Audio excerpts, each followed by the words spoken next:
প্রিয় ভাইরা, আমরা আছি এখন উত্তরার আজমপুরে। Azampur overbridge, foot overbridge.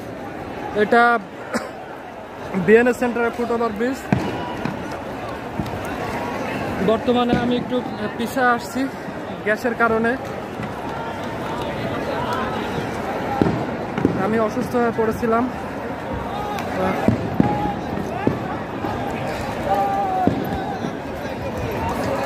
চোখে মুখে পানি দিয়ে একটু পেস্ট লাগিয়ে নিছি। আপনারা দেখুন, মুহুর্মুহু ককটেল বিস্ফোরণ, 90 হানাদার বাহিনী আমাদের ছাত্র সমাজের বিরুদ্ধে, সাধারণ শিক্ষার্থীদের বিরুদ্ধে মুহুর্মুহু ককটেল বিস্ফোরণ, টিয়ার সেল, রাবার বুলেট, কাঁদানে গ্যাস নিক্ষেপ করছে।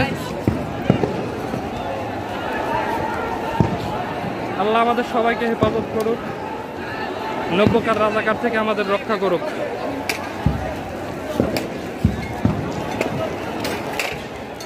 আমার বাবা একজন মুক্তিযোদ্ধা, তবু আমি বৈষম্য বিরোধী আন্দোলনে আছি। আমি চাই না বাংলাদেশে কোনো বৈষম্য থাকুক। নব্য রাজাকাররা নিপাত যাক, বিদায় হোক। হাজার হাজার স্টুডেন্ট আমরা আছি এখানে, আমার ছাত্র ভাইয়েরা আছেন।